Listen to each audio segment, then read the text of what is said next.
Kingdom Hearts. Man, where do I even start with this franchise? It's gotten so much praise within each release of this title, I can't even go on to how popular it is. But once you play as a character and travel into the Disney universe just to find out what happens within the plot, it's really hard to drop down a controller. Kingdom Hearts first began in the year 2002 on the PlayStation 2, created by Square Enix. You took the lead role of a young boy named Sora on the island known as Destiny Islands. Here you will proceed through the plot evolving around 2 other kids and so much other bullshit that you can't even begin to imagine what the hell is going on. But you know what? That's what got me so hooked on this franchise to begin with.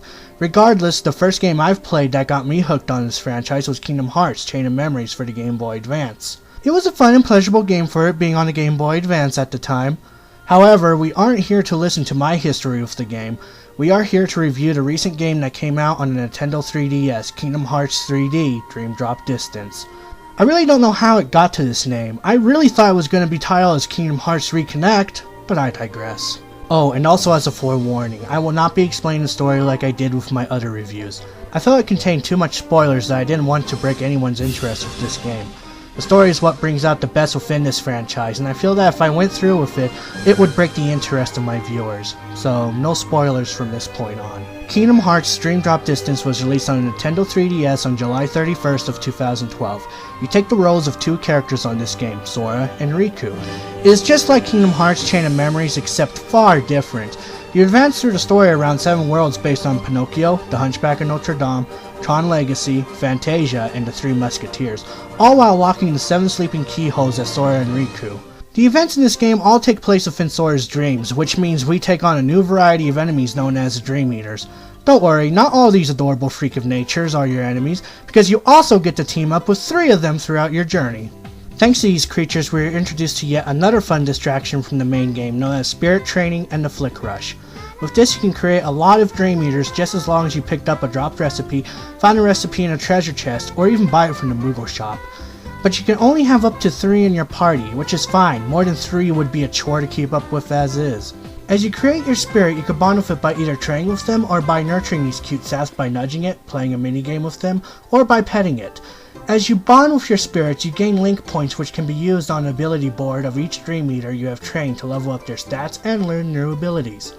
We are also introduced to Flick Rush, which gives us the option whether to level up our metal or not. I particularly didn't go through with this option because I did just fine without it during my first playthrough of the game. Overall, I loved having this option in this game. It really brings me back to the days of the Chao Garden on Sonic Adventure, and I love stuff like this. To some, it may not work, but it definitely kept me hooked to keep nurturing these adorable creatures. The plot advances within the 2 characters at the same time, thanks to the drop system. Using this, you switch between the 2 characters during the plot, which can get a bit clunky at times, but I am thankful that they implemented something like this in the game. Makes me wish I could have done the same with the 3 characters from Birth by Sleep. But again, I digress. Also, the graphics on this game is just as amazing as the graphics were on Birth by Sleep for it being on a handheld system. It's quite astonishing at how much the technology has moved forward throughout these years. It keeps me interested on how much the gaming world has in store for us within each year. With or without the 3D perspective being on, the graphics are still top notch. They really focused on the facial expressions and body movements a lot on these past few games, unlike Kingdom Hearts 1 or Kingdom Hearts 2. And it just keeps me hooked to see that grumpy look on Judge Frollo's face, or that cunning, mischievous grin on Xigbar. The mechanics, well, I'd like to say they are better than Birth by Sleep, but again it can lead to a clunky mess.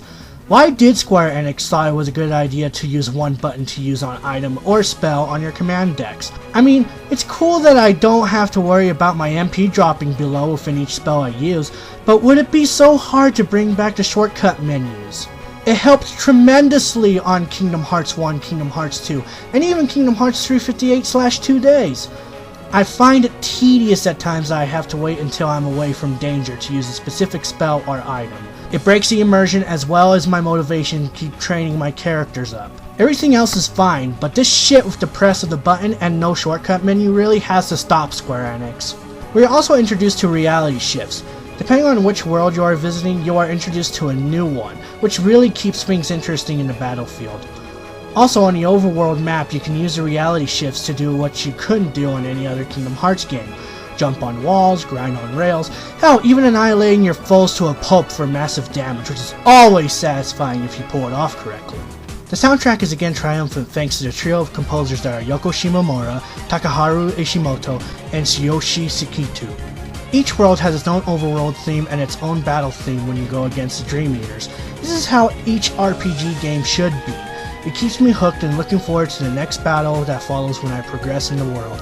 The only world that threw me off was the Symphony of Sorcery, but that's only because it's based off of Fantasia. See, what they did was that instead of having the overworld theme and the battle theme in this world, they decided to use the music that Fantasia used, of course separately for both Sora and Riku. And instead of hearing the slashing that you usually hear when beating up your enemy, you hear like strings and keys taking place and you don't hear any sound, just the music. It really brought me back when I was a child and watching Fantasia. So going through this plot of the game really made me smile throughout. They really pulled this plot of the story really well. Kudos to them for doing this. Do I really have to mention how good the voice acting is on this game?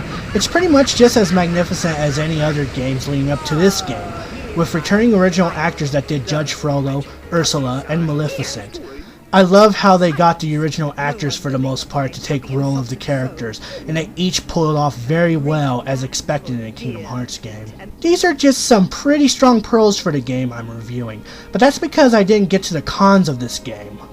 For one, the lack of Final Fantasy characters. Yeah, I know some people may not agree with me that this game can do without the Final Fantasy characters, but that's what makes this game more interesting. It gives the characters of each game a more interesting backstory, especially with Leon Lionheart. I found him more interesting on Kingdom Hearts 1 and 2 than I did on Final Fantasy 8. But I will admit that even if the game did lack the Final Fantasy story into it, the game still did fine regardless. I am still pleased with this game's story, with or without the characters of Final Fantasy. Another issue I like to bring up is again the lack of a shortcut menu. Seriously, I really took advantage of that shit on Kingdom Hearts 2 and Kingdom Hearts 358/2 days.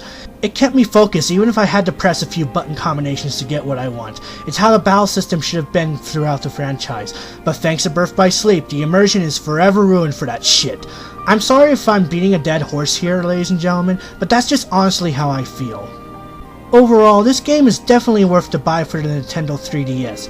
With amazing graphics, magnificent soundtracks, top-notch returning voice actors, and slightly meh game mechanics, I was definitely satisfied with what I got from playing this game. If you are a big fan of the franchise, this is definitely worth picking up and checking out. You will not be disappointed.